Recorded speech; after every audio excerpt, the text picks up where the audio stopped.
Last night, one of Atlanta's most popular nightclubs turned into a place people will never forget. The dance floor was full, with the music pumping and the lights flashing all around. Drinks were being served, the city's best-dressed people were chatting, and the energy was at its highest. Among the crowd, Kirk Frost and young Jock were standing out, looking great and clearly ready for something more than just a fun night. Their target? Lil Scrappy, a man who can make any room come alive with his big personality.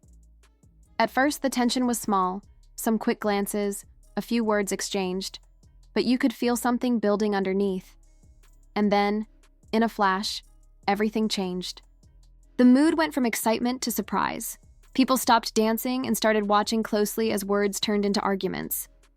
What began as a simple disagreement quickly turned into something bigger. The middle of the dance floor became the center of all eyes. Some people rushed to grab their phones to record the drama, while others stood still, too shocked to move. It was not just an argument. It was a moment everyone in the club would remember. It quickly turned into a full-blown clash that left everyone in the club talking. What made Kirk and Jock confront Scrappy so boldly? And just how intense did it get before security finally had to step in? The night was still young, but the atmosphere inside the Atlanta nightclub had already reached its peak. This was the kind of night people would remember for weeks to come. Loud music, flashing lights, and a crowd that seemed to get more excited with every minute that passed. The line to get in stretched all the way around the block, pulling in some of the city's most stylish and well-known faces. If you wanted to be seen, this was the place to be. Inside, the main dance floor was packed, with people moving and grooving to the DJ's latest beats.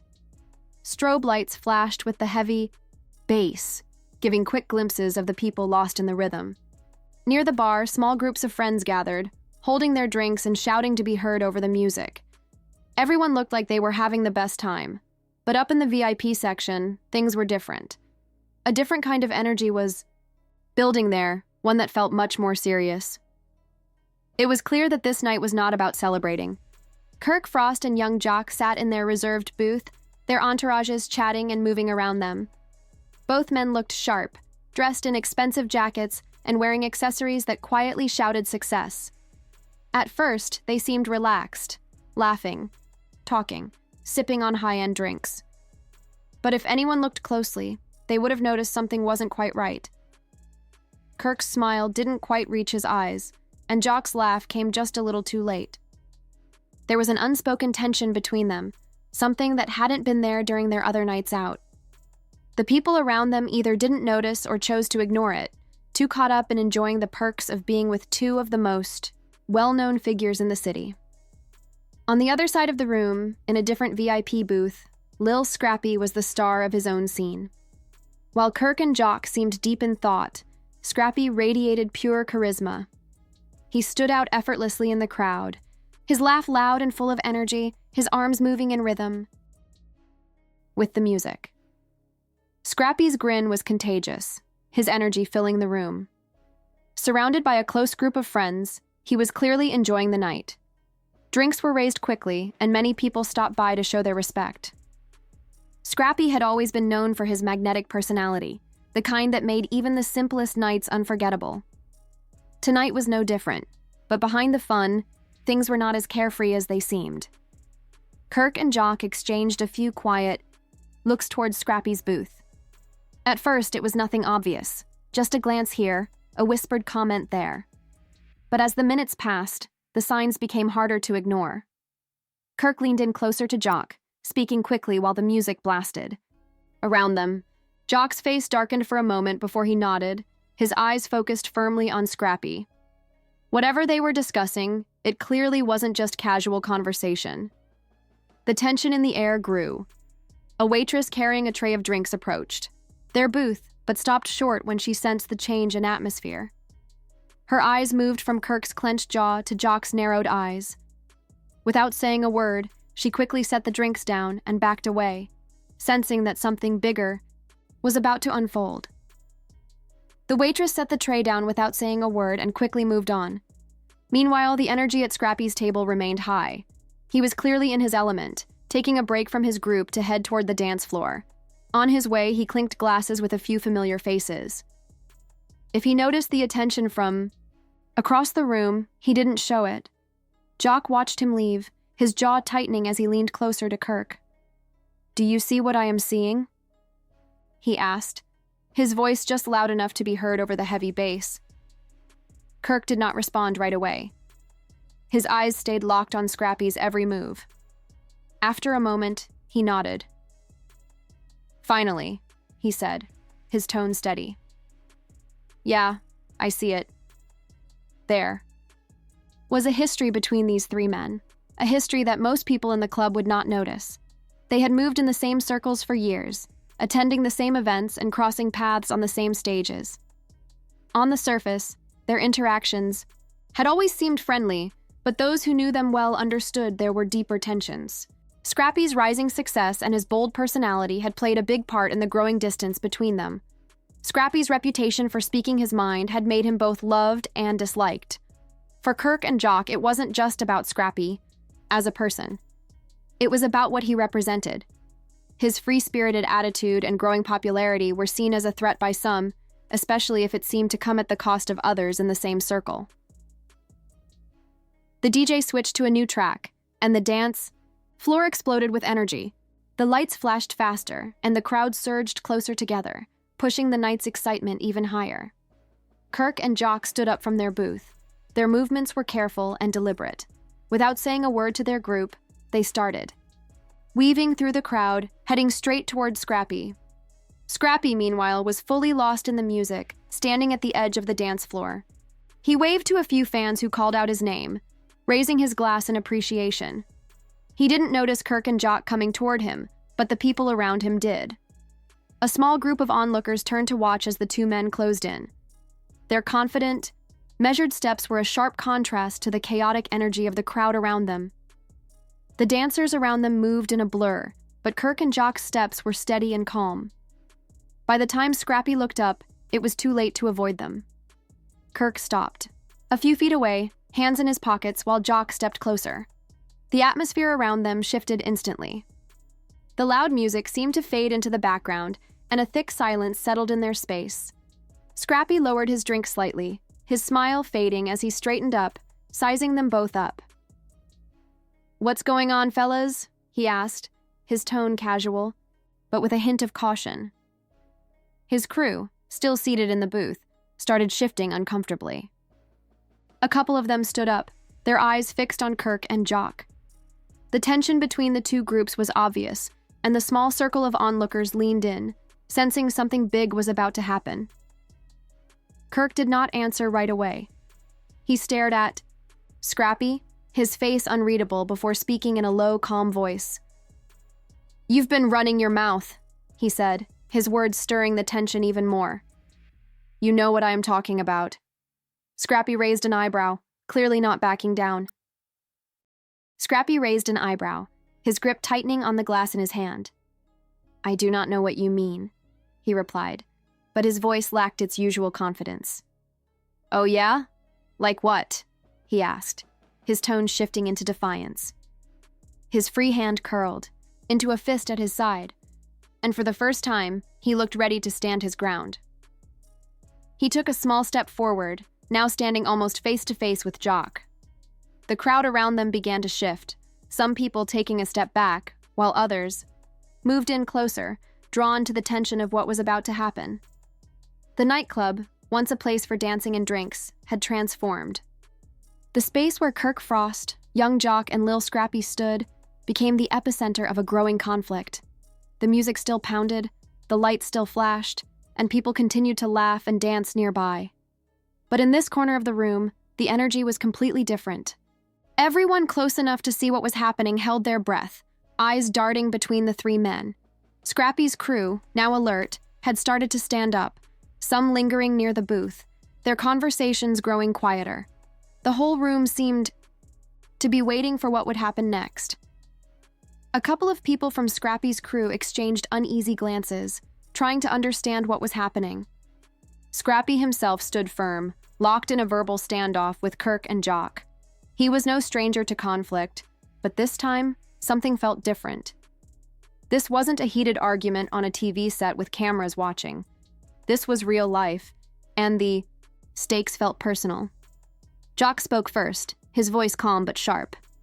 "You know what this is about," he said, pointing a finger at Scrappy. "You've been talking out of line, spreading lies. You think you can just talk and not face the consequences?" Scrappy lifted his chin, his eyes narrowing as he responded, "If I have something to say, I will say it. But do not come at me with these weak accusations unless you have something solid." Kirk stepped forward, his expression colder than ever. "We have more than just words, Scrappy.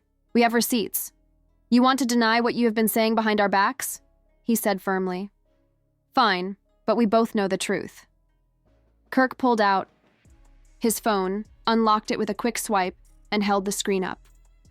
The glare from the device reflected off Scrappy's face, and he squinted at the display. He couldn't make out the details, but the weight of Kirk's gesture spoke volumes. Scrappy's jaw tightened. "So now you're going to show me some out-of-context messages?" Scrappy said, his voice dismissive. "That's your proof? Man, miss me with that nonsense." But his voice lacked the usual confidence. A small crack in his bravado began to show. While his words still carried force, his posture shifted. He leaned back slightly, almost without thinking, as if bracing for what might come next. Jock stepped in, moving almost shoulder to shoulder with Kirk. "This is not out of context," he said, his tone serious. "You have been playing both sides, saying one thing. You have been saying one thing to us and another to everybody else," Jock continued. "It is time to own up before this gets worse." Scrappy's frustration boiled over. He planted his feet and squared his shoulders, facing the two men head-on. "You think you can come in here and press me? Who do you think you are?" He shot back. Without warning, Kirk stepped forward, invading Scrappy's personal space. His voice dropped low, almost drowned out by the music, but still clear enough to send a chill down Scrappy's spine. "Keep talking, and you will see what happens. Next!" Scrappy did not flinch. He stood his ground, his gaze locked with Kirk's. "You do not scare me," he said, his voice steady even as his heartbeat raced. "You never did." For a moment, it seemed like everything might explode right there. Jock clenched his fists. Kirk's eyes narrowed. Scrappy's crew moved in closer, ready to step in at any moment. The crowd around them fell into an uneasy silence. The music and lights felt distant, almost irrelevant. Everyone was watching. The crowd stood still, waiting and bracing for what felt like something inevitable. Just as the tension reached its peak, one of the club's security guards stepped between them. "All right, that is enough," he said firmly, his voice strong. He placed a hand on Kirk's shoulder, gently but firmly pushing him back a step. "Take it outside or take a seat." Kirk did not resist, but he kept his eyes locked on Scrappy, his face still hard. Jock stepped back slightly, though his stance remained defensive. Scrappy exhaled slowly, his posture relaxing as the immediate threat faded. His crew stayed put, their eyes shifting between Scrappy and the two men who had been just moments away from throwing the first punch. The security guard motioned for Kirk and Jock to return to their booth. "I do not care who you are," he said, his voice unyielding. "This is not the place for this." For a moment, it seemed like Kirk and Jock might refuse. They stood their ground, their faces unreadable. But then Kirk nodded and slipped his phone back into his pocket. "We will settle this another time," he said, his voice low enough that only those closest could hear. Jock glanced at Scrappy one last time before turning and walking away with Kirk, heading back to their VIP section. Scrappy did not move at first. He stood in place, his breath still a little heavier than usual, as his crew began murmuring around him. One of his friends leaned in, concern in their voice. "You good, man?" they asked. "I'm good," Scrappy replied, though his voice carried a hint of lingering tension. He picked up his drink, took a slow sip, and turned toward his booth. "They are all talk. They always have been." But as Scrappy sat down, he couldn't shake the feeling that this was not over. The looks Kirk and Jock had given him, the way they had approached him, this was not the end. It was just the beginning.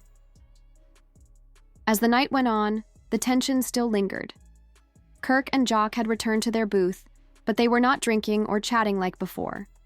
They sat quietly, their faces hard, their eyes occasionally drifting toward Scrappy's side of the club. The energy between them had shifted. They were no longer just two men looking for a good time. Now they were men waiting, watching, and considering their next move. Scrappy, on the other hand, did his best to shake off the confrontation. Back in his booth, he was surrounded by his crew, who were still visibly on edge. They spoke in hushed tones, their body language tense, as if any sudden move might set things off again. Scrappy sipped his drink, keeping his composure, but those closest to him could see that the encounter had left him unsettled. He was not afraid, not exactly. But he knew this was not over, and he was right. Word spread fast, and the night was far from finished. A brief moment of tension, a few words exchanged, and then the security guard stepping in to separate them. But that was enough. The video spread quickly, each viewer adding their own spin on what had happened. Comments flooded in, each person imagining what might have happened if the situation had escalated further. The altercation, which had started as a quiet confrontation in the VIP section, was now the talk of the club. People whispered in corners, some laughing about the drama, while others speculated about what would happen next. The energy had shifted once again. What had seemed like a typical night out was now a spectacle. The attention was no longer just on the music or the dancing, but on the tension that had erupted between Kirk, Jock, and Scrappy. Back in their booth, Kirk and Jock were fully aware of the buzz surrounding them. They had become part of the story, even if they had tried to keep things low-key. Their quietness only seemed to fuel the rumors, turning their every glance into something more significant. Scrappy, still sitting with his crew, felt the weight of the attention. He hadn't expected the fallout to be so big. The video, the rumors, the whispers, it all seemed to feed into a growing story that he could not escape. It was no longer just about what had happened between them in that moment. It was about the way people were now seeing it, turning it into something bigger than it had ever been. And deep down, Scrappy knew one thing. This story was far from finished.